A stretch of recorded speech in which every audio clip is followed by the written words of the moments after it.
ओम शान्ति, ओम शान्ति, ओम शान्ति।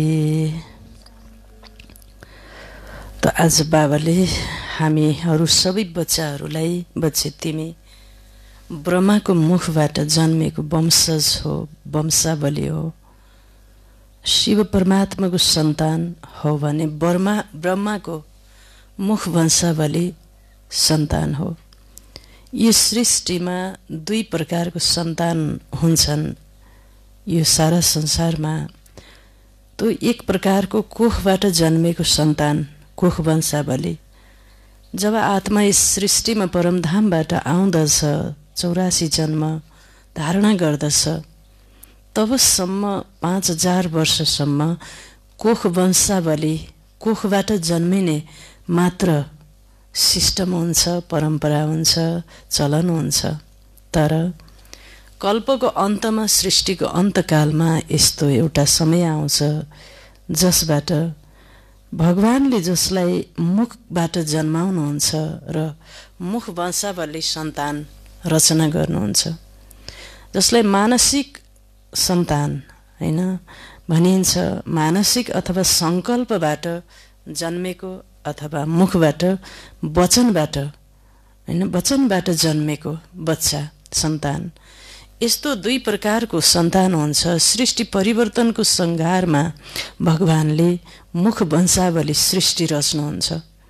वर्तमान समय हामी सबै ब्रह्मकुमार, ब्रह्मकुमारी, ब्रह्मवत्सहरू, संसारभरि छरिएका ब्रह्मवत्सहरू, ब्राह्मणहरू मुख वंशावली सन्तानको रूपमा, एउटा वंशको रूपमा पृथ्वीको 7 महाद्वीपमा फैलिएका छौँ। र हामी मुख वंशावली ब्राह्मणहरूको कर्तव्य के हो त भन्दा सुन्नु र सुनाउनु, भगवानको ज्ञान सुन्नु, धारणा गर्नु र संसारमा अन्य मानवलाई धारणा गराउनु हैन। पढ्नु, पढाउनु, सुन्नु, सुनाउनु, धारण गर्नु, गराउनु, योग गर्नु, गराउनु हैन। आफू परिवर्तन हुनु, परिवर्तन गराउनु, यो ब्राह्मणको कर्तव्य हो। जसले यो कर्तव्य गर्दैन ऊ मुख वंशावली ब्राह्मण हुँदैन। बाबाले भन्नुहुन्छ, ब्रह्माको आचरणमा चल्नेवाला जो पिताश्रीले मुखबाट जन्म दिनुभयो, उहाँलाई फलो गर्नु, उहाँलाई हैन, आफ्नो पल पलमा उहाँका कार्यलाई, उहाँको तस्बिरलाई आफूमा ल्याउनु, यो मुख वंशावली ब्राह्मणको कर्तव्य। ब्राह्मणले नै संसारलाई परिवर्तन गर्ने।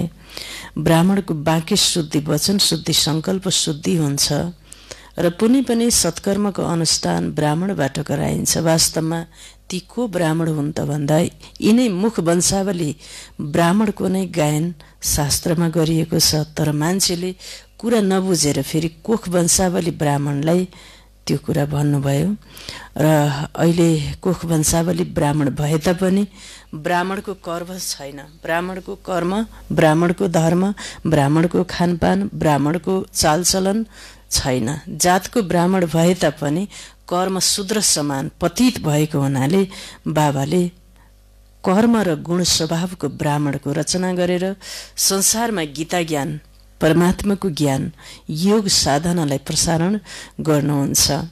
बाबाले भन्नुहुन्छ, बच्चे तिमी ब्राह्मणलाई नै तेस्रो नेत्र, जसलाई दिव्य दृष्टि भनिन्छ, अन्तर्दृष्टि, यो दृष्टि हामीलाई जन्मना साथ भगवानले यो दृष्टि प्रदान गर्नुभयो, दिनुभयो। त्यही दृष्टिको मात्र प्रयोग गर हैन। बाबाले भन्नुहुन्छ, दिव्य दृष्टि भनेको एक दोस्रालाई हेर्दा आत्मदृष्टिले हेर्नु, शरीरको भानमा नआइकन, अवगुण दर्शन नगरिकन। दिव्य दृष्टि भनेको आत्मिकको मूल स्वरूपमा देख्नु नै दिव्य नेत्रले देख्नु हो। र साथै यो कलियुगी पतित सृष्टिलाई देखेर पनि नदेख्नु नै दिव्य दृष्टि हो। दिव्य दृष्टि भनेको भगवानले जुन रूपले हेर्नुहुन्छ संसारलाई, त्यही रूपले हेर्नु नै दिव्य दृष्टि हो। बाबाले जब पापी मनुष्य आत्मालाई पनि आत्माको रूपमा हेर्नुहुन्छ र हामी सबै बच्चाहरूलाई हाम्रो वर्तमान रूपलाई नहेरिकन हाम्रो भविष्यको देवरूप र फरिस्ता स्वरूपलाई बाप दादाले हेर्नुहुन्छ। हामीले पनि हरेक मनुष्य आत्मालाई उसको भविष्य रूप र फरिस्ता स्वरूपलाई हेर्नुलाई नै दिव्य दृष्टिले हेर्नु भनिन्छ। बाबाले भन्नुहुन्छ यो नेत्रको तिमीले प्रयोग गर, तर तिम्रो यो नेत्र साह्रै नै कमजोर छ, तिमीले यसले हेर्न सकिरहेका छैनौ। बाबाले भन्नुहुन्छ दिव्य दृष्टि भनेको दूरदृष्टि पनि हो। परमधाममा रहनुहुने शिव बाबालाई यहाँबाट देखिराख्नु, त्यो पनि दिव्य नेत्र भयो, दिव्य दृष्टि भयो। अर्को कुरा बाबाको नयनमा समाहित भएर देख्नु, बाबाको आँखाको नूर सम्झेर देख्नु, अथवा आफूले आफ्नो नयनमा बाबालाई राखेर देख्नु, आफ्नो आँखालाई भगवानलाई राखेर देख्नु, यसलाई नै के भनिन्छ? दिव्य दृष्टि भनिन्छ। कसैलाई देह दृष्टिले हेरियो भने हामी पापी आत्मा बनिन्छ। किन भन्दा देह दृष्टिले हेर्दा विषय विकारको उत्पत्ति हुन्छ।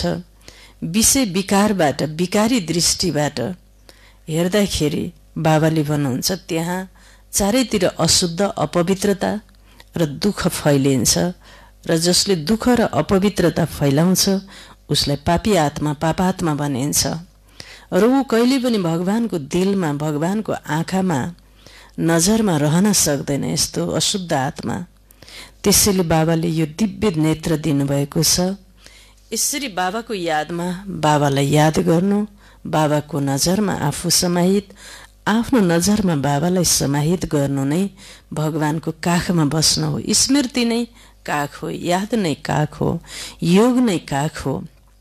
बाबाको याद आउनु नै के हो? काख हो। बाबाको सम्झनामा कर्म गर्नु नै गोदी हो। बाबाले भन्नुहुन्छ माया विकारको आकर्षणमा आउनु, आँखालाई चञ्चल बनाउनु। मान्छे यहाँ छ, कहाँ कहाँ उसले चेष्टा गर्छ, ध्यान गर्छ, र देहधारी मानिसतर्फ उसको नेत्र साह्रै नै कमजोर हुन्छ, र ज्योतिबिन्दु बाबालाई उसले नेत्रमा राख्दैन। उसको नेत्र बडा चञ्चल हुन्छ र उसको नेत्रले उसैलाई धोका दिइरहेको हुन्छ। योगीको नेत्र अत्यन्त स्थिर हुन्छ, किन भन्दा उसले कहीँ पनि हेर्नुपर्ने आवश्यकता हुँदैन, किनकि देख्न पर्ने कुरा उसले देखिसक्यो। संसारमा उसलाई सत्यको दर्शन भयो। त्यस कारणले उसको नेत्र एकदमै स्थिर हुन्छ, कहीँ पनि उसले हेर्दैन। बाबाले यो नेत्रको बारेमा, दिव्य दृष्टिको बारेमा पनि बताउनु भएको छ अस्तिको मुरलीमा, अस्तिबाट। किन भन्दा यो संसारमा सबैभन्दा चञ्चल र धोका दिने इन्द्रिय नै मानिसको आँखा हो। आँखाले देख्छ, मनले सोच्दछ, अनि उसको ध्यान जान्छ। उसको आँखाले कसैलाई पनि देख्छ, आकर्षणमा आउँछ, आत्मा त्यतैतिर झुक्दछ, आत्माको ऊर्जा त्यहीँनिर नष्ट भइसकेको हुन्छ। कसैलाई देख्ने बित्तिकै उसको आँखाको पछाडि एक प्रकारको रस पैदा हुन्छ, इन्द्रिय रस। त्यसले उसको आँखाले एक किसिमबाट पछाडिपट्टि, पर्दा पछाडि उसको कम्पन पैदा हुन्छ, आत्मालाई उसले हल्लाउँछ, स्थिरता हुँदैन। त्यसपछि ऊ झुक्छ त्यो आत्माप्रति र आफ्नो सम्पूर्ण ऊर्जालाई नष्ट पारिदिन्छ, र विश्व परिवर्तनको बेलामा त्यो आत्मामा आवश्यक ऊर्जा हुँदैन र समस्यालाई फेस गर्न सक्दैन र दुखी भएर मृत्युलाई प्राप्त गर्दछ। त्यसै कारणले बाबाले यो इन्द्रियमा, समस्त इन्द्रियमा आँखालाई बडा सम्हाल गर्नुपर्छ। यो आँखाबाट केवल आत्मा रूपलाई, पवित्र रूपलाई मात्र देख्नुपर्छ, तब नै सत्कर्मको अनुष्ठान हुन्छ र तिमीले बडा सुख प्राप्त गर्दछौ र भगवानको दिलमा पनि तिमी रहन सक्छौ। आज बाबाले यस विषयमा नै पाठ पढाउनु भएको छ। त आज मिति 2078 वैशाख 30 गते बिहिबारको दिन, हैन, बिहिबारको दिन। त्यसै कारणले यहाँहरूले घरमा पनि लौकिकलाई हेर्दा पनि अलौकिक दृष्टि, मेरो छोरा, मेरो आमा, मेरो बुवा, मेरो दाई, मेरो दिदी भनेर त्यस्तो मेरो शब्द नभइकन यो शिव बाबाको बच्चा हो भनेर आत्मिक दृष्टिले हेर्यो भने हिसाब किताब चुक्ता हुन्छ, हैन। त्यस कारणले त्यो दृष्टि प्रयोग गरिएन भने हिसाब किताब अन्तकालमा बडा जबरदस्त भएर आत्मालाई फसिन्छ। आत्मा कहीँ फरिस्ताहरू फसिरहेको छ हो, फरिस्ता तर माया मोह जालमा किनकि फसिरहेको छ।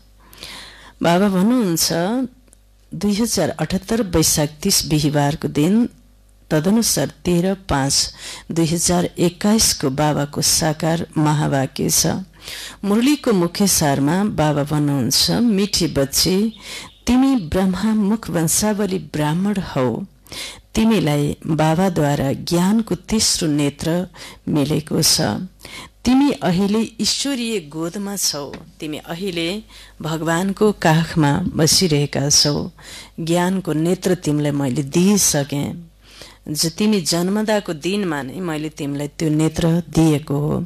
तर त्यो नेत्रबाट तिमीले कसरी त्यसलाई दृष्टिलाई प्रयोग गरेका छौ त्यो तिम्रो कुरा हो। प्रश्न छ, अद्वैत राज्य जहाँ अर्को कुनै धर्म हुँदैन त्यस राज्यको स्थापनाको आधार के हो? बाबाले अद्वैत राज्य जहाँ अर्को कुनै धर्म हुँदैन त्यस राज्यको स्थापनाको आधार के हो? शिव बाबाले जहाँ दुई हुँदैन एक हुन्छ, हरेक कुरा सत्य योग प्योर दुनिया, त्यो पवित्र दुनिया, त्यो राजधानी राज्य स्थापनाको आधार के हो? उत्तर, योग बल, योगको शक्तिबाट हैन। बाहुबलद्वारा कहिले पनि अद्वैत राज्यको स्थापना हुन सक्दैन। हुन त क्रिश्चियनसँग यति धेरै शक्ति छ, यदि आपसमा मिले भने सारा विश्वमा राज्य गर्न सक्छन्। तर यो नियम छैन। विश्वमा एक राज्यको स्थापना गर्ने बाबाको नै काम हो। बाबाले भन्नुहुन्छ, एक भगवानले नै आएर यो पृथ्वीका समस्त राज्यहरूलाई एक राज्य बनाउनु काम एक शिव बाबाको, एक भगवानको मात्र हो। अरू कसैले पनि, न क्रिश्चियनले न कसैले पनि यस संसारलाई एक बनाउन सक्दैन। टुक्र्याउन सबले सक्छन्, खण्ड खण्ड प्रदेश प्रदेश बनाउन, आफ्नो आफ्नो अलग अलग राजधानी बनाउन सक्छन्। तर एक बनाउन बाहुबलबाट होइन, भोटको बलबाट होइन, केवल योग बलबाट, योगको सृष्टिबाट मात्र सृष्टिमा एक राज्य स्थापना हुन्छ। बाबाले भन्नुहुन्छ कि क्रिश्चियनहरूसँग यति ठुलो शक्ति छ, यदि यी क्रिश्चियनहरू सबै आपसमा मिल्यो भने सारा विश्वमा राज्य गर्न सक्छन्। त्यो शक्ति पनि बाबालाई थाहा भइसकेको छ, थाहा छ। तर नियमै छैन, नियम छैन। विश्वमा एक राज्यको स्थापना स्वयं परमपिता शिव परमात्माले गर्नुहुन्छ। त्यसकारणले कति हिन्दूहरूलाई पनि अहिले पीर चिन्ता छ हैन। क्रिश्चियनहरूले जतासुकै आफ्नो छवि कायम गरे, हिन्दू धर्ममाथि आक्रमण भयो भनेर पीर चिन्ता लिएर अनेक प्रकारका लडाईँ गर्ने योजनामा पनि हुनुहुन्छ। तर भगवान निश्चिन्त रहनु पर्दछ। भगवानले भनिसक्नुभयो, यो संसारमा दैवी स्वराज्य, देवी देवताको दुनियाँ एक भगवानले, शिव बाबाले गर्नुहुन्छ। यो कुरा त बाइबलमा पनि लेखेको छ कि क्राइस्ट भन्दा 3000 वर्ष पहिला भारतमा खण्डमा देवी देवताको दुनियाँ थियो अथवा स्वर्ग दुनियाँ थियो भनेर त्यो कुरा लेखिसकेको छ त्यहाँ। भने हामीले चिन्ता गर्नुपर्ने, डिस्कस गर्नुपर्ने, वाद विवाद गर्नुपर्ने कुरा छैन। तथापि माया रावणले बुद्धिमा के बनाइदिएको छ? धर्मभेदको नशा चढाइदिएको छ माया रावणले कलियुगको अन्तमा। त्यसकारणले लड्नु पनि छ, मर्नु पनि छ बेकारमा। गीत छ, छोड विदे आकाश सिंहासन इस धरती पर आ जा रे। ओम शान्ति। बच्चाहरूलाई ओम शान्तिको अर्थ त धेरै पटक सम्झाइएको छ। ओम अर्थात् म को हुँ, म आत्मा। यो शरीर हो, हाम्रो शरीर हाम्रो अङ्ग हो। म आत्मा परमधामको निवासी हुँ। पुकार्छन्, हे दूर देशका रहनेवाला आउनुहोस्, किनकि अहिले धेरै धर्मग्लानि दुःख छ। हजुर फेरि आएर गीताको उपदेश सुनाउनुहोस्। गीताको लागि नै भन्दछन्, शिव बाबा आउनुहोस्, किनकि उहाँ सबैका बाबा हुनुहुन्छ। भन्दछन्, माया रूपी रावणको छाया परेको छ। माया रूपी रावणको छाया परेको छ, त्यसैले सबै दुखी पतित छौँ। मायाको आकर्षणमा सबै जीवात्मा आएका छन्। भिकारी पतित बनेका छन्। भिकारी पतित हुनको कारणले नै दुखी छन् हैन। तपाईँ हाम्रो जीवनमा पनि कहीँ कतै दुःखको अनुभूति हुन्छ भने कहीँ न कहीँ विकारको के छ, बास छ, विकारी भावना छ, विकारी दृष्टि छ। त्यसै कारणले रिस उठ्छ, दुःख लाग्छ, पीर चिन्ता हुन्छ, निरस्ता, नरमाइलो अनुभूति हुन्छ। यो सबैको कारण नै के हो? कुनै न कुनै विकार, मनोविकारको कारणले मानिस दुखी हुन्छ, पतित। त्यसैले सबै दुखी छौँ, पतित छौँ, किनकि सम्पूर्ण पवित्र आत्मा कहिले पनि दुखी हुँदैन। उसले नरमाइलो र अशुद्ध वातावरण, अप्ठ्यारो परिस्थितिमा पनि सहज र खुसीको अनुभूति गर्दछ, हल्कापनको अनुभूति गर्दछ। यो संसारलाई एउटा साक्षी द्रष्टा भएर जसरी भगवान शिव बाबाले हेर्नुहुन्छ त्यसरी नै उसले यसलाई खेलको रूपमा हेर्दछ र ऊ कहिले पनि व्यथित हुँदैन। बाबा भन्नुहुन्छ, पुकारसँग रूप फेरेर आउनुहोस्, अर्थात् मनुष्यको रूपमा आउनुहोस्, यस्तो किसिमबाट मान्छेको रूप लिएर आउनुहोस् हैन भनेर पनि पुकारछन्। यो पनि पुकारमा छ, हे भगवान हजुर मानिसको रूप धारण गरेर आउनुहोस्। त्यसैले मनुष्य रूपमै आउँछु, मानुषितनम आश्रितम भनेको मानिसको रूपमा आउँछु। ब्रह्म बाबा के हुनुभयो त? मानिसकै रूप हुनुभयो।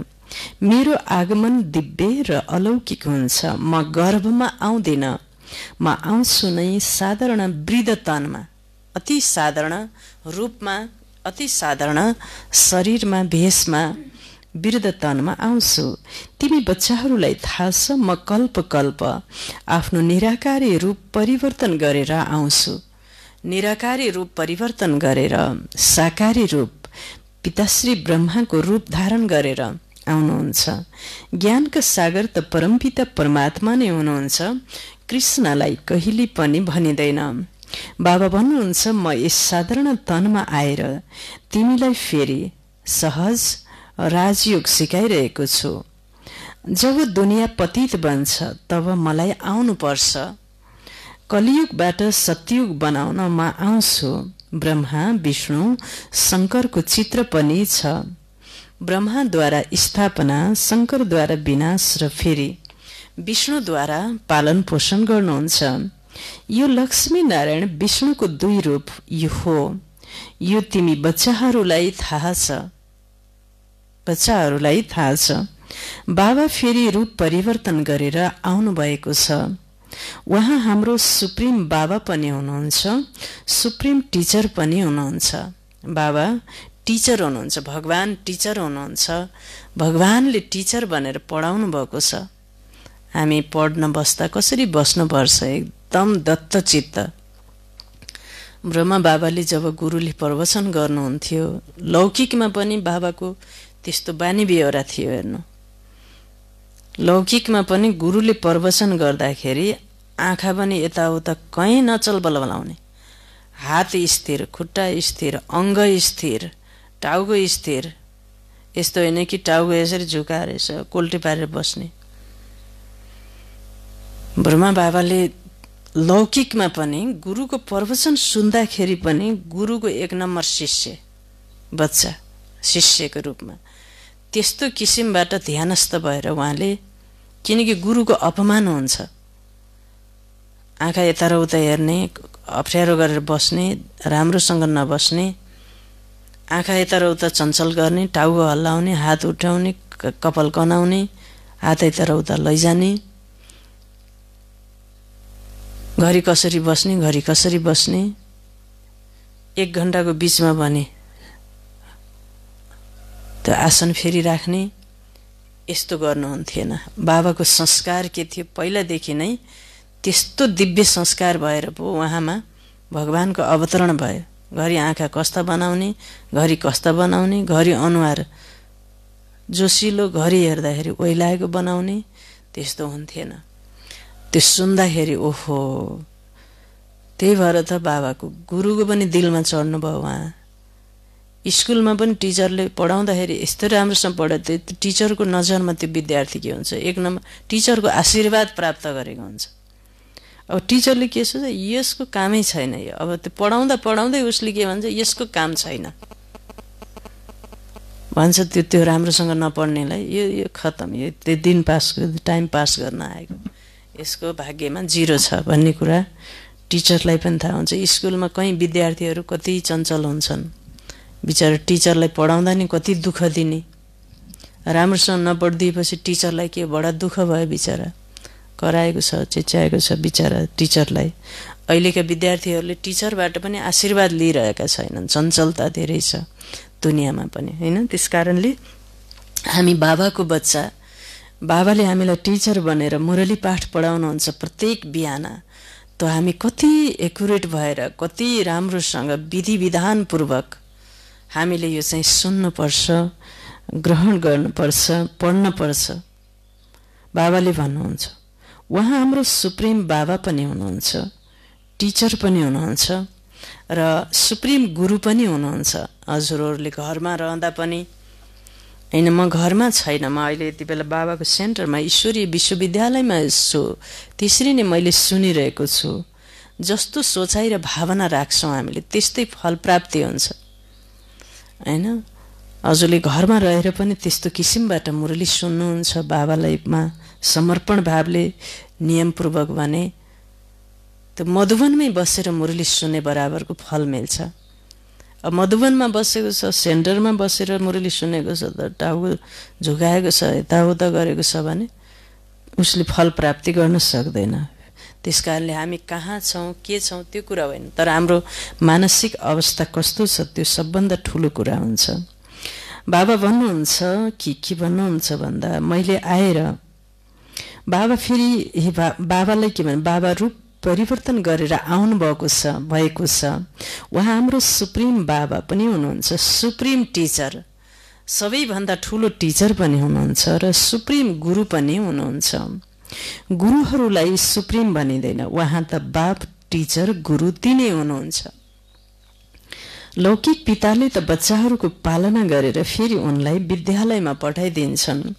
कुनै बिरलै पिता टिचर पनि होलान्, तर यसरी कसैले भन्न सक्दैन सबै आत्माहरूले मलाई पुकार्छन्। परमपिता भन्दछन् भने उहाँ आत्माहरूका पिता हुनुभयो। यो गीत पनि भक्ति मार्गको हो। सतयुगमा त माया नै हुँदैन, जसकारण पुकार्नु परोस्। यहाँ त्यहाँ त सुख नै सुख हुन्छ, तिमीले जानेका छौ। यो 5000 वर्षको चक्र हो। आधा कल्प सतयुग त्रेता दिन, आधा कल्प द्वापर कलियुग रात। तिमी ब्रह्मा मुख वंशावली ब्राह्मण हौ। ब्रह्माको अथवा तिमी ब्राह्मणहरूको नै रात दिन गायन गरिन्छ। दिन र रातको ज्ञान पनि तिमी बच्चाहरूलाई थाहा छ। दिन के हो, रात के हो? ब्रह्माको सहस्त्र चतुर्युगमा ब्रह्माजीको दिन र रात हुन्छ। दिन के हो, रात के हो, यो गीता पढ्ने मान्छेलाई यो दिन र रातको कुरा थाहै छैन। त बाबा नै आएर बताउनुहुन्छ, सत्य त्रेता दिन, द्वापर कलियुग रात। निर्विकारी दुनियाँलाई दिन, विकारी दुनियाँलाई रात भनिन्छ। बाबाले भन्नुभयो, लक्ष्मी नारायणलाई पनि यो ज्ञानै हुँदैन। अहिले तिमी सङ्गममा छौ, जानेका छौ। अब भक्ति मार्ग पुरा भएर दिन उदय हुन्छ हैन। अब तमसोमा ज्योतिर्गमय अज्ञान अन्धकारबाट हामीले गीत गाएका थियौँ, हे भगवान मलाई भक्तिमा के गीत गायौँ, हे भगवान मलाई अन्धकारबाट उज्यालोतिर लैजानुहोस्, मलाई विकारबाट, विषय विकारबाट निर्विकारतिर लैजानुहोस्। मृत्युमा अमृतम गमाए भनेको मलाई यो मृत्युबाट अमरत्वको तिर लैजानुहोस् हैन। त्यो पुकार सुनेर बाबा आएर हामीलाई फेरि मृत्युमा अमरत्व गमाए भने हामीलाई के छ भन्दा अमरत्व प्राप्त गरिरहेका छौँ हामी सबैलाई। किनकि यो कञ्चन, यो शरीर त एकपटक छोड्न पर्छ, तर म आत्मा अमर हुँ, अविनाशी हुँ, मलाई दिव्य जन्म मिल्छ, म परमधामको वासी हुँ। आत्माको अस्तित्व यो संसारमा कहिले पनि नष्ट हुँदैन भन्ने जो ज्ञान छ, यो ज्ञानको अनुभूति जसलाई छ त्यसलाई नै के भनिन्छ, अमरत्व भनिन्छ। बाबाले आएर हामीलाई के दिनुहुन्छ, अमृत पिलाएर अमरत्व बनाउनुहुन्छ हैन। जसले राम्रोसँग अमृत पान गर्छन् उनीलाई अमरत्व, मृत्युमा अमरत्व गमाए अमृतको तर्फ हैन, हामी चाहिँ अमरत्वको तर्फ गइरहेका हुन्छौँ। त्यसैले बाबा भन्नुहुन्छ अब भक्ति मार्ग पूरा भएर दिन उदय हुन्छ, यो ज्ञान अहिले तिमीलाई बाबाद्वारा मिलेको छ। कलियुगमा वा सत्ययुगमा यो ज्ञान कसैलाई पनि हुँदैन। त्यसैले गायन गरिन्छ ब्रह्माजीको दिन, ब्रह्माजीको रात। हैन, तिमी अहिले सूर्यवंशी चन्द्रवंशी राज्य पाउने पुरुषार्थ गरिरहेका छौ, फेरि आधा कल्पपछि तिमीले राज्य गुमाउँदछौ। यो ज्ञान तिमी ब्राह्मणहरू बाहेक अरू कसैलाई पनि मिल्दैन। दिन तिमी देवता बन्छौ, फेरि यो ज्ञान रहँदैन। अहिले छ रात्रि, शिवरात्रि पनि मनाउँछन्, कृष्णको पनि रात्रि भन्दछन्, तर त्यसको अर्थ बुझ्दैनन्। शिवको जयन्ती अर्थात् शिवको अवतरण हुन्छ। यस्तो बाबाको दिवस कम से कम 1 महिना मनाउनु पर्छ। बाबाले आज के भन्नुभयो, महाशिवरात्रि, शिव बाबाको बर्थडे। हैन, हामीले त 1 हप्ता मनाउँदै आइरहेका थियौँ एकदम धाम बाबाको बर्थडे भनेर। आज मुरलीमा के आयो त, 1 महिनाबाट शिव बाबाको बर्थडे मनाउनु पर्छ, महिना मनाउनु पर्छ। जसले सारा सृष्टिलाई पतितबाट पावन बनाउनुहुन्छ, उहाँको नाममा बिदा पनि दिँदैनन्। बाबा भन्नुहुन्छ, म सबैको मुक्तिदाता हुँ, गाइड बनेर सबैलाई लैजान्छु। लैजानको लागि आउनु भएको छ। हामीले बाटो देखेकै थिएनौँ, कसरी जाने हो, कता जाने हो, मृत्युपछि आत्मा कहाँ जान्छ, कता जान्छ, यो कल्पपछि के हुन्छ, कसरी आत्मा ब्रह्मलोक फर्किन्छ, हामीलाई थाहा थिएन। बाबा गाइड बनेर सबैलाई लिएर जानुहुन्छ। अहिले तिमी पुरुषार्थ गर्छौ, राजयोग सिक्ने। बाबाले तिमीलाई ज्ञानको तेस्रो नेत्र दिइरहनु भएको छ। आत्माको रूप के हो यो कसैलाई पनि थाहै छैन। आत्माको रूपको बारेमा कसैले त अंगुष्ठा समान छ आत्मा भनेर भन्छन्, त कसैले के भन्छन्, हैन। आत्मा कसैले सर्वव्यापी छ भन्छन्, शरीरमा पुरै आत्मै आत्मा फैलेको छ भन्छन्, हैन। कहिले के भन्छन्, तर शिव बाबा आएर आत्मा त यो भिरकुटीको बीचमा सानो तारा जस्तो छ भन्नुभयो। बाबाले भन्नुहुन्छ आत्माको रूप के हो यो कसैलाई पनि थाहै छैन। बाबा भन्नुहुन्छ तिमी आत्माहरू तिमी आत्माहरू न बुढी औँला जस्तै छौ न अखण्ड ज्योति जस्ता छौ, तिमी त तारा हौ बिन्दु जस्तो। बाबाले पढाउनु, तारा हौ बिन्दु जस्तो। म पनि आत्मा बिन्दु हुँ, तर म पुनर्जन्ममा आउँदैन। मेरो पहिला नै अलग, मेरो महिमा नै अलग छ। म सुप्रिम हुनाले जन्म मरणको चक्रमा आउँदिन। तिमी आत्माहरू शरीरमा आउँछौ, त्यसैले 84 जन्म लिन्छौ। म यस शरीरमा प्रवेश गर्छु, यो भाडामा लिएको शरीर हो। ब्रह्मा बाबाको शरीरलाई शिव बाबाले के गर्नुभयो, भाडामा लिनुभयो, हैन। त्यसैले बाबा नन्दी गण होइन, नन्दीको फेरि गण, नन्दी छुट्टै। फेरि उहाँलाई भागीरथ पनि भनिन्छ, नन्दी पनि भनिन्छ। परमात्माको रथ भयो। शिव बाबाले त मेरो लङ बुट पनि भन्नुहुन्छ यस ब्रह्मा बाबाको शरीरलाई, जो शरीरलाई बाबाले भाडामा लिनुभएको छ। जुन शरीरलाई, हैन, बाबाले आएर मुख बनाउनुहुन्छ शिव बाबाले। ब्रह्मा बाबा शिव बाबाको के हो त, मुख हो। मुखार बिन्दुबाट रचना रच्ने मुख, त्यो मुखको कति ठुलो वर्णन छ होला। त्यही भएर भक्ति मार्गमा पनि के भनेको छ, त्यो मुखबाट गाईको मुख, गौमुख भनेर गाइन्छ, हैन।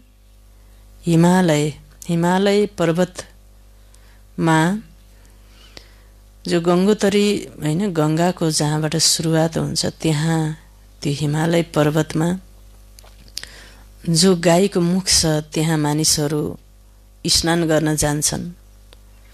त्यो हिउँबाट निस्केको पानी गाईको मुखबाट, त्यहीँबाट गङ्गा र भागीरथ गङ्गा र सरस्वती गङ्गा त्यहाँबाट सुरु भएको। र त्यहाँ नुहाउन जान्छन् मान्छे, नुहाउन नसकेर त्यहाँ पहिला आगो फुकेर हिउँलाई पगालेर स्नान गर्दछन्।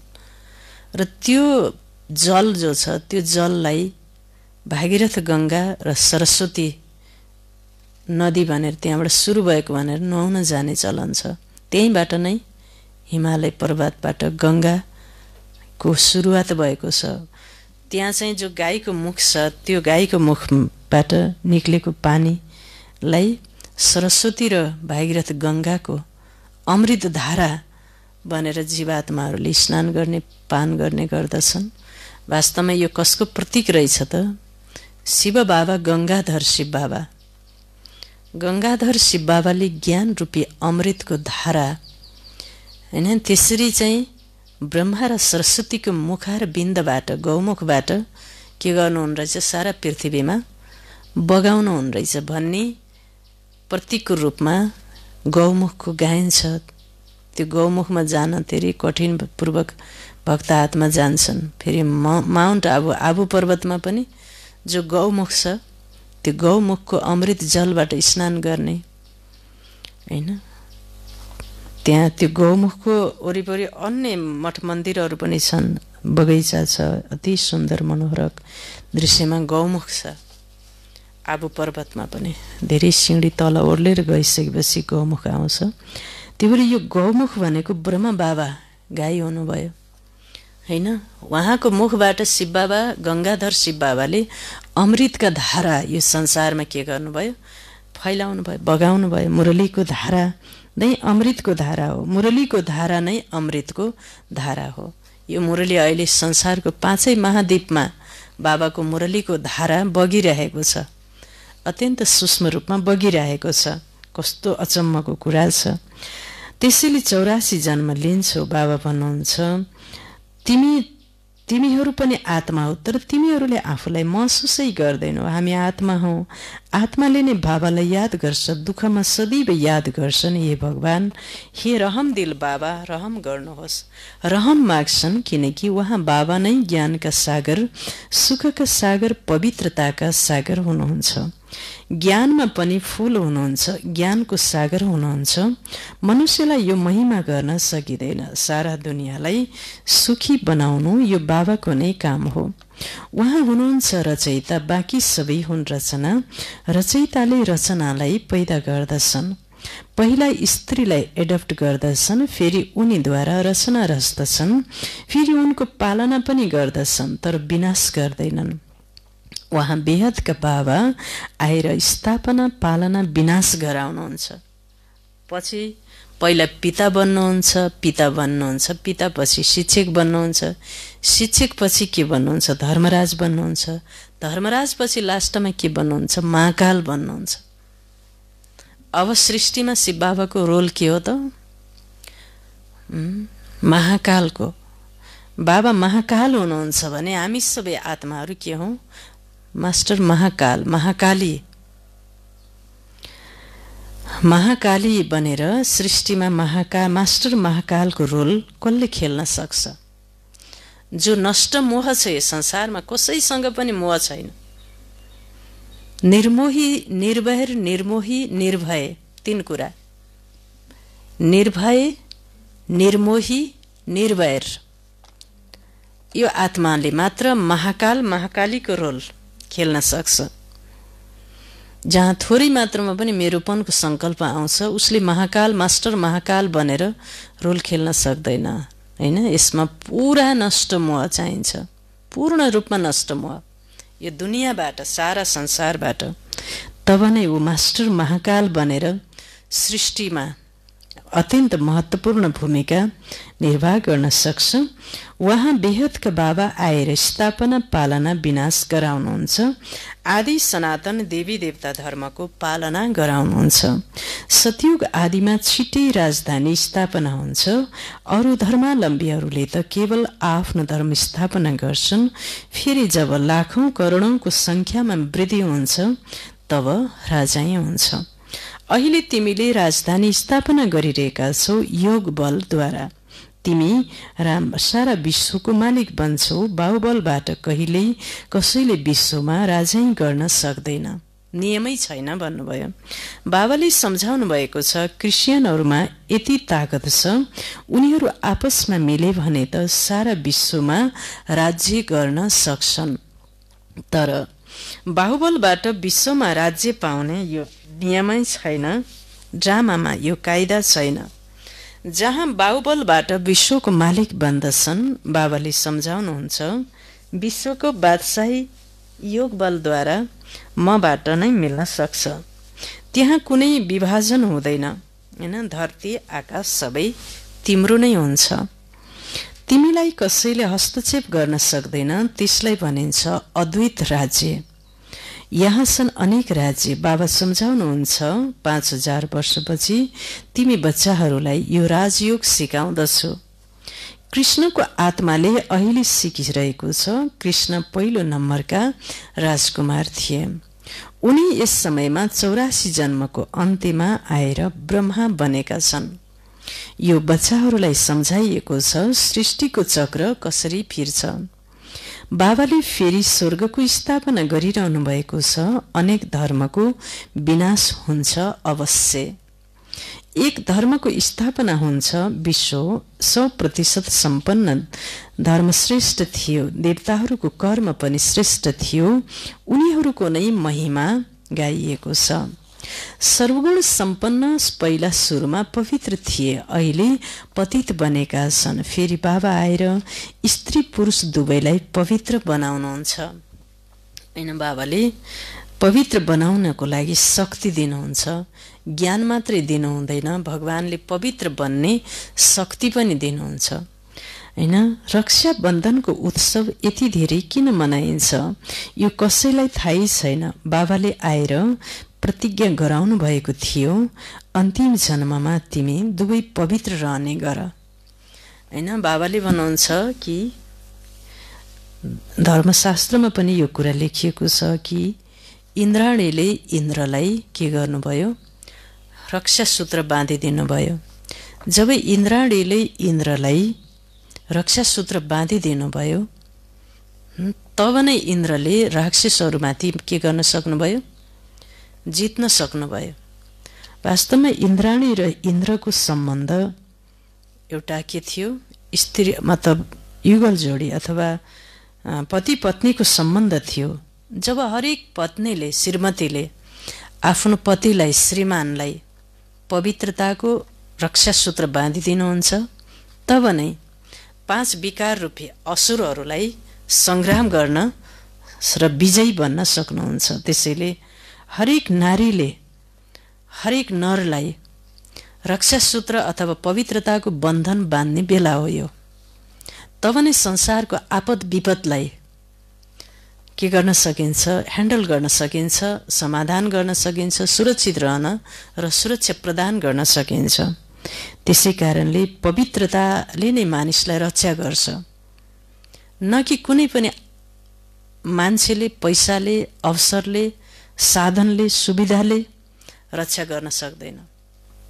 हामीले सोचेका छौँ अहिले वर्तमान समय पनि सम्पत्तिवान व्यक्तिले अब के गर्न सक्नुहुन्छ, हस्पिटल प्राप्त गर्न सक्नुहुन्छ, आइसियु प्राप्त गर्न सक्नुहुन्छ, मान्छे छन् भने।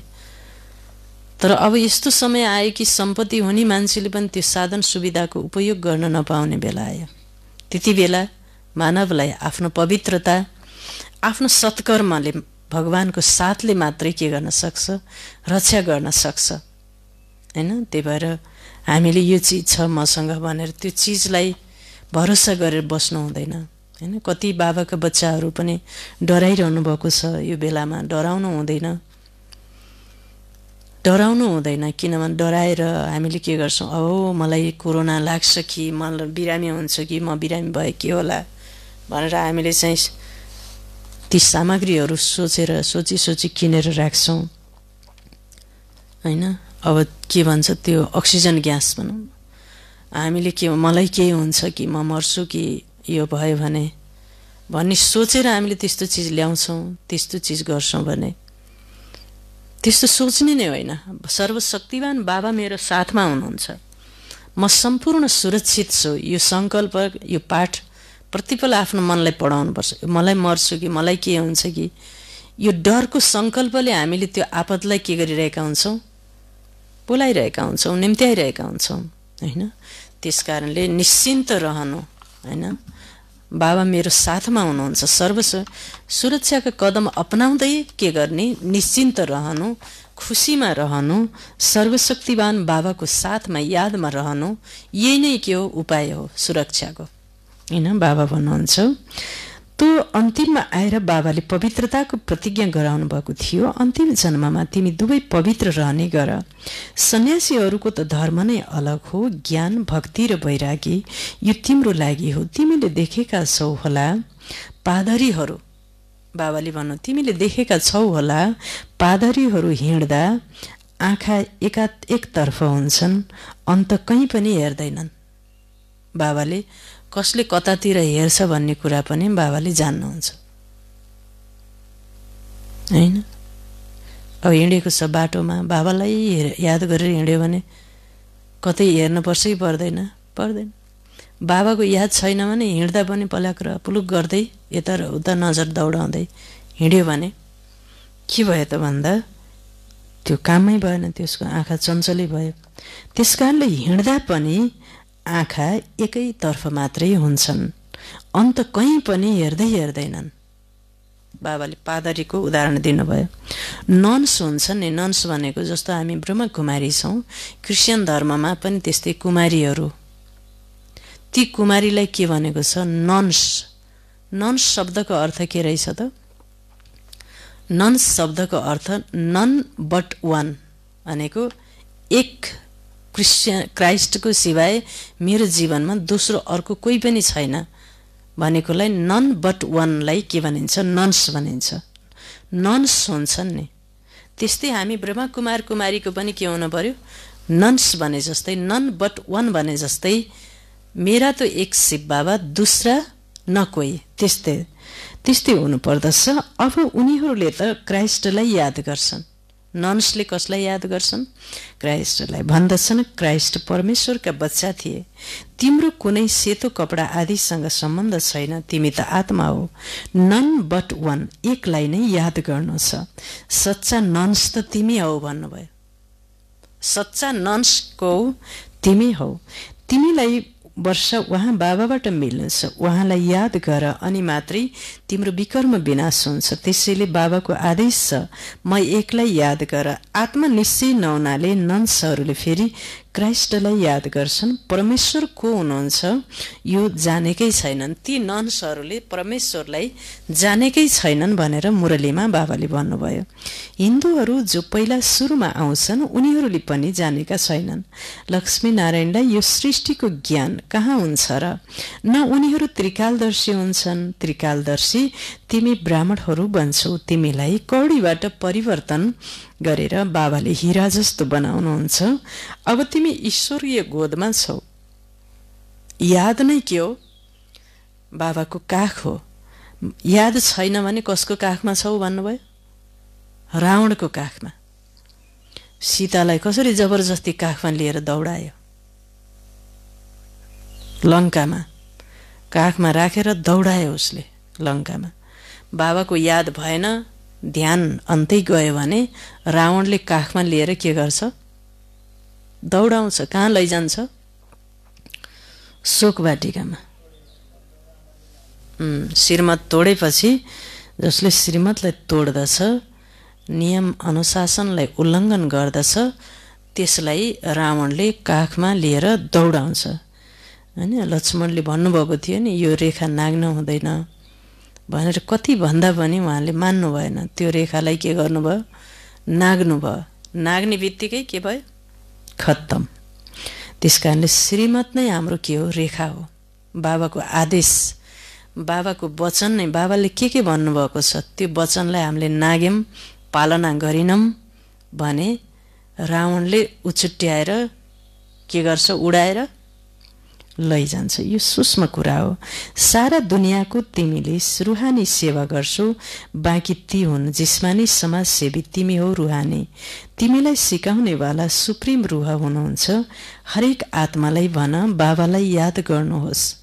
बाबालाई नै पतित पावन भनेर गायन गरिन्छ। तिमीलाई झर्न 84 जन्म लाग्छ, फेरि चढ्न 1 जन्म लाग्छ। यो तिम्रो यस मृत्युलोकको अन्तिम जन्म हो। मृत्युलोक मुर्दाबाद, अमरलोक जिन्दाबाद हुनु छ। यसलाई अमर कथा भनिन्छ। अमर बाबा आएर तिमी अमर आत्माहरूलाई अमर युगमा लैजानको लागि अमर कथा सुनाउनुहुन्छ। बाबा भन्नुहुन्छ, ठिक छ, अरू कुरा बिर्सिन्छौ भने केवल आफूलाई आत्मनिश्चय गरेर म एक बाबालाई याद गर। बुद्धिको योग मसँग लगायौ भने तिम्रो पाप भस्म हुन्छ र तिमी पुण्य आत्मा बन्छौ। तिमी मनुष्यबाट देवता बन्छौ, यो नयाँ कुरा होइन। 5000 वर्षपछि बाबा आएर तिमीलाई वर्षा दिनुहुन्छ। रावणले फेरि श्राप दिन्छ, यो हो खेल, यहाँ कुनै कथा हो, यो कुरा बाबाले नै सम्झाउनुहुन्छ। कुनै पनि वेद शास्त्र आदिमा छैन, त्यसैले परम पितालाई नै ज्ञानका सागर, शान्तिका सागर, सुखका सागर भनिन्छ। तिमीलाई पनि आफू समान बनाउनुहुन्छ। तिमी पनि पूज्य थियौ, फेरि पुजारी बन्छौ। आफै पूज्य आफै पुजारी, यो भगवानको लागि होइन। यो कुरा हो, तिमीले पहिला केवल एक शिवको भक्ति गर्थ्यौ, अव्यभिचारी भक्ति गर्यौ, फेरि देवताहरूको भक्ति गर्न थाल्यौ, तल फेरि झर्दै आयो, अब फेरि तिमी देवी देवता बनिरहेका छौ। जसले थोरै पढ्छन् उनीहरू प्रजामा जान्छन्, जसले राम्रोसँग पढ्छन् पढाउँछन् उनै राजामा आउँछन्। प्रजा त धेरै बन्छन्, एक महाराजाका लाखौं करोडौंको संख्यामा प्रजा हुन्छन्। तिमीले पुरुषार्थ गर्छौ, कल्प पहिला जस्तै पुरुषार्थबाट थाहा हुन्छ मालामा को आउनेवाला छन्। प्रजामा पनि कुनै गरिब कुनै धनवान बन्छन्। हैन, भक्ति मार्गमा ईश्वर अर्थ दान गर्छन्। के ईश्वरसँग छैन र? ईश्वरलाई पैसा दिने, ईश्वरलाई फलफूल दिने, ईश्वरलाई धन दिने गर्छन्, दान गर्छन्। के ईश्वरसँग नभएर हो र? या त भन्छन् कि कृष्ण अर्पणम, तर वास्तवमा हुनुपर्ने हो ईश्वर अर्पणम। कृष्ण अर्पणम भन्नुभन्दा पनि ईश्वर अर्पणम भन्नुपर्ने हो। मनुष्यले जे जति गर्छन् त्यसको फल अर्को जन्ममा मिल्छ, एक जन्मको लागि मिल्छ। एक जन्म भक्ति गरेपछि एक जन्मको लागि मिल्छ। अब बाबा भन्नुहुन्छ, म आएको छु तिमीलाई 21 जन्मको वर्षा दिन। मेरो नाममा डाइरेक्ट जे गरे पनि 21 जन्मको लागि त्यसको प्राप्ति तिमीलाई हुन्छ। हिजो पनि बाबाले के भन्नुभएको थियो? म कति पटक बलिहार जान्छु भन्नुभएको थियो। तिमीसँग 21 जन्म म बलिहार जान्छु। तिमी मसँग यो जन्ममा के गर्यौ भने बलिहार गयौ भने, तर तिम्रो बलिहारी तब मात्र स्वीकार गर्दछु जब तिमी के भन्छौ? पावन पनि होइन, पावनको अगाडि के छ? सम्पूर्ण पावन बन्छौ। सम्पूर्ण भनेको सबै कुरामा पवित्र, एउटा कुरामा भएर हुँदैन, हर कुरामा चाहिन्छ हैन। त्यो सबै कुरामा भएपछि मात्र तिम्रो बलिहारी बल्ल मैले स्वीकार गर्दछु र 21 जन्मको वर्षा दिन। मेरो नाममा डाइरेक्ट जे गरे पनि 21 जन्मको लागि त्यसको प्राप्ति तिमीलाई नै हुन्छ, भगवानलाई होइन। हामीले आफ्नै लागि 21 जन्मको लागि गरेका हुन्छौँ। इन्डाइरेक्ट गर्छौ भने एक जन्मको लागि अल्पकालको सुख मिल्छ। बाबा सम्झाउनुहुन्छ, यो तिम्रो सबै माटोमा मिल्छ। भए जति सबै तिम्रो केमा मिल्नेवाला छ भन्नुभयो? माटोमै मिल्नेवाला छ। किनकि दबिएपछि के हुन्छ? त्यो माटो बन्छ। कि दबिन्छ नि भूकम्पमा पुरै पशु मान्छे, पशु, पैसा, चुन चाँदी पुरै दबिन्छ पृथ्वीभित्र। दबिएपछि के बन्छ? त्यो माटो बन्छ। त्यसकारणले अब भूकम्प पनि जानेवाला छ। फेरि अब प्राकृतिक आपद त एकदम ठुलो आउनेवाला छ। बाबाले भन्नुहुन्छ, माटोमा मिल्छन्, माटोमा गएर मिल्छन्। त्यसैले यसलाई सफल गर। बाबाको बच्चाहरूले आफ्नो तन मन धन सबै सफल गर्ने बेला हो हैन। तिमीले यो रुहानी हस्पिटल कम युनिभर्सिटी खोल्दै जाऊ। बाबाका सेन्टरहरू गल्ली गल्लीमा हैन। बाबाले भन्नुभएको छ, अब गल्ली गल्लीमा सेन्टरहरूको आवश्यकता पनि पर्दै गयो। किनकि अब 1 घण्टा हिँडेर आउन पनि के हुने भयो? अप्ठ्यारो हुने परिस्थिति आउँदै जान थाले संसारमा। त्यही भएर गल्ली गल्लीमा टोल टोलमा के चाहियो? आश्रमहरू चाहियो, सेन्टरहरू चाहियो, ताकि त्यहाँको आसपासको वरिपरिको त्यहाँ नजिक भए पनि आउन सकियोस्, हिँडेर आउन सकियोस्। तलमाथि टोलमा त आउन सकिन्छ हैन। त्यस्तो पनि बेला आएको हुनाले बाबाले अब युनिभर्सिटी टोल टोलमा खोल्नुपर्छ। यहाँ धेरै रुहानी हस्पिटल कम युनिभर्सिटी खोल्दै जाऊ, जहाँ सबै सदा निरोगी सदा सम्पन्न बन्छन्। यहाँ धेरै कमाइ हुन्छ, योगद्वारा स्वास्थ्य र चक्रलाई जानेपछि सम्पत्ति मिल्छ। त्यसैले घर घरमा यस्तो युनिभर्सिटी कम हस्पिटल खोल्दै जाऊ। घर घरमा खोला भन्नुभयो, हरेक घरमा युनिभर्सिटी कम हस्पिटल खोल्दै जाऊ। धनवान छ भने ठूलो खोल्दा हुन्छ, जहाँ धेरै आउन सकुन्। बोर्डमा लेखिदेऊ, जसरी प्राकृतिक चिकित्सालयमा लेख्छन्। बाबाले सारा दुनियाँको नेचर बदलेर प्योर बनाइदिनुहुन्छ। यस समय सबै इम्प्योर छन्। सारा दुनियाँलाई सदा निरोगी सदा सम्पन्न बनाउने बाबा हुनुहुन्छ। जसले अहिले तिमी बच्चाहरूलाई पढाइरहनु भएको छ, तिमी हौ अति प्रिय बच्चाहरू हैन। तिमी चाहिँ जसले राम्रोसँग पढ्छ ऊ नै के हो, राम्रो प्रिय बच्चा हो। जसले राम्रोसँग पढ्दैन त्यो चाहिँ प्रियमा आउँदैन। बच्चा हुन्छ तर हैन। अर्जुनले कसरी पढ्नुहुन्छ, भगवानले पढाएको एक एक कुरा, हे भगवान मैले तपाईका वचनहरू सुनेर यो मेरो मन कहिल्यै पनि अघाउँदैन। मलाई यस्तो हुन्छ कि तपाईँ भनिराख्नुहोस्, म सुनिराखो। तपाईका वचन सुन्नको लागि मेरो मन पानी बिनाको माछा जस्तै प्यासले तडपिरहेको छु। तपाईका कुराहरू सुनेर मेरो अङ्ग अङ्ग शीतल र पुलकित भएको छ। मेरो मन कहिल्यै पनि अघाउँदैन, म त्यस्तो भएको छु। त्यसैले फेरि भगवानले के भन्नुहुन्छ, हे अर्जुन मलाई पनि तिमीलाई देख्दाखेरि तिमीले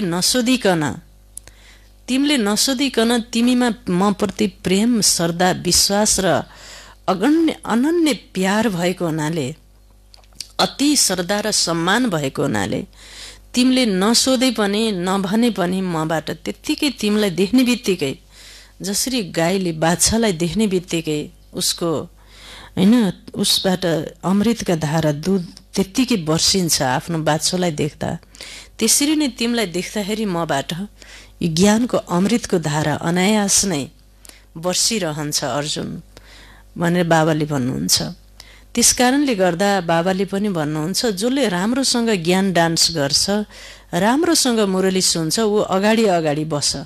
ब्रह्मा बाबाको तनमा पिताश्री ब्रह्मा बाबाले भन्नुहुन्थ्यो, जो निदाउने झुल्नी छ ऊ चाहिँ पछाडि उता एकदम पछाडि बस, अगाडितिर नबस।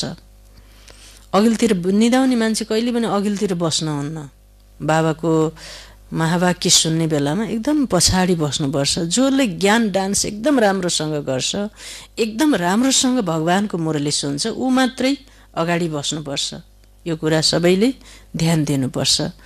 किनकि जस्तो अब डान्स गर्ने जो हुन्छ नि, बाबाले उदाहरण दिनुभएको थियो कि ज्ञान डान्स गर्ने नृत्य गर्ने जो मान्छे हुन्छ, नाच्ने मान्छे स्टेजमा आएर नाच्न थाल्यो, तल बस्ने मान्छेले वाह वाह गरेर ताली बजाएर एकदम राम्रोसँग हेऱ्यो भने उसको नाच अझै के हुन्छ, एकदम राम्रोसँग उसले आफ्नो कलामा अझ प्रखरता ल्याएर नाच देखाउँछ। त्यस्तै किसिमबाट शिव बाबाले पनि जो ज्ञान डान्स गर्नुहुन्छ, डम्मरू बजाउनुहुन्छ, त्यो डान्स गर्ने बेलामा तलबाट सुन्दा वाह बाबा वाह, वाह बाबा वाह भनेर त्यसरी उसले सुनेको छ भने बाबालाई डान्स गर्न के आउँछ, एकदम मजा आउँछ। त्यसकारणले त्यो चाहिँ मुरली सुन्दाखेरि त्यस्तो बच्चाहरू मात्र अगाडि बस्नुपर्छ। बाबाले भन्नुहुन्छ, जो निदाउने आलस्य गर्ने अघि कहिले बस्नुहुन्न, पछाडि बस्ने र एकदमै त्यो कुरालाई ध्यानमा दिनुपर्छ। बाबाले भन्नुहुन्छ कि सारा दुनियाँलाई नेचर क्योर गर्नेवाला शिव बाबा हुनुहुन्छ। तिमी हौ अति प्रिय बच्चाहरू। अच्छा, मिठे मिठे सिखिलदे बच्चाहरूप्रति माता पिता बाप दादाको याद प्यार एवं गुड मर्निङ। रुहानी बाबाको रुहानी बच्चाहरूलाई नमस्ते। हामी रुहानी बच्चाहरूको रुहानी बाबालाई याद प्यार गुड मर्निङ, नमस्ते बाबा, नमस्ते। धारणा 1 नम्बर, आफ्नो यस अमूल्य जीवनलाई रुहानी सेवामा लगाउनु छ। सारा दुनियाँको सेवा गर्नु छ। आफ्नो अमूल्य जीवनलाई रुहानी सेवामा लगाउनु छ, सारा दुनियाँको सेवा गर्नु छ। दोस्रो पोइन्ट, आफ्नो सबै थोक सफल गर्नको लागि डाइरेक्ट ईश्वरीय अर्थ अर्पण गर्नु छ। आफ्नो सबै थोक सफल गर्नको लागि डाइरेक्ट ईश्वर अर्थ अर्पण गर्नु छ। रुहानी हस्पिटल र युनिभर्सिटी खोल्नु छ। किन बाबाको रुहानी हस्पिटल पनि भयो। बाबाको यो हस्पिटल हो अहिले मनको व्यथालाई निको पार्ने, मनको रोगलाई ठिक पार्ने यो ईश्वरीय ज्ञान ध्यान साधना भएको हुनाले बाबाले यसलाई हस्पिटल भन्नुहुन्छ। वरदान छ, सम्पूर्ण समर्पणको विधिद्वारा सर्वगुण सम्पन्न बन्ने पुरुषार्थमा सदा विजयी भव। सम्पूर्ण समर्पणको विधिद्वारा सर्वगुण सम्पन्न बन्ने पुरुषार्थमा सदा विजयी भव। विवरण, सम्पूर्ण समर्पण उसलाई भनिन्छ जसको संकल्पमा पनि देहभान नहोस्। आफ्नो देहको भान पनि अर्पण गरिदिनु, म फलानी हुँ। के आयो बाबाको बाणी, म फलानी हुँ। यो संकल्प पनि अर्पण गरेर सम्पूर्ण समर्पण हुनेवाला नै सबै गुणहरूमा सम्पन्न बन्दछन्। सबै गुणहरू त्यसरी आउँदो रहेछ। बाबाले भन्नुभयो उसमा कुनै पनि गुणको कमी रहँदैन। सम्पूर्ण समर्पित आत्मामा देहवान संकल्पमा पनि नभएको त्यसलाई बाबामा चढाइदिएको हैन, बाबालाई अर्पण गरेको आत्मामा, त्यही हो अर्पिता भनेको पनि त्यही हो। पार्वतीलाई के भनेको छ, अर्पिता। सबै कुरा परमात्मामा जसले अर्पण गर्छ उही नै के हो, अर्पिता हो। बाबा भन्नुहुन्छ उसमा कुनै पनि गुणको कमी रहँदैन, जसले सर्व समर्पण गरेर सर्वगुण सम्पन्न वा सम्पूर्ण बन्ने लक्ष्य राख्छन्। यस्ता पुरुषार्थीलाई बाप दादाले सदा विजयी भवको वरदान दिनुहुन्छ हैन। यस्ता पुरुषार्थी, तीव्र पुरुषार्थीलाई बाबाले सदा, बाप दादाले सदा विजयी भवको वरदान दिनुहुन्छ। स्लोगन छ, मनलाई बसमा गर्नेवाला नै मनमना भव रहन सक्छ। मनलाई बसमा गर्नेवाला नै मनमना भव रहन सक्छ। जसले आफ्नो मन बुद्धि संस्कारलाई आफ्नो बसमा लिइसक्यो, कन्ट्रोलमा लिइसक्यो, उही आत्मा स्मृति स्वरूप बन्न सक्छ, मनमना भव रहन सक्छ। बाबासँग कम्बाइन्ड रूपधारी शिवशक्ति स्वरूप भएर यो धरतीमा विचरण गर्न सक्छ। मनलाई के गर्न, मनमा उत्पन्न हुने समस्त इच्छाहरूलाई, अशुद्ध इच्छालाई उसले के गर्यो, नष्ट पारिसक्यो। त्यसकै मन सदा परमात्मामा लिनुहुन्छ, स्मृति स्वरूप हुन्छ। ओम शान्ति। मिठी बच्चे, तिमी ब्रह्ममुख वंशावली ब्राह्मण हौ। तिमीलाई बाबाद्वारा ज्ञानको तेस्रो नेत्र मिलेको छ। तिमी अहिले ईश्वरीय गोदीमा छौ। वरदान छ, सम्पूर्ण समर्पणको विधिद्वारा सर्वगुण सम्पन्न बन्ने पुरुषार्थमा सदा विजयी भव। स्लोगन छ, मनलाई बसमा गर्नेवाला नै मनमना भव रहन सक्छ। ओम शान्ति।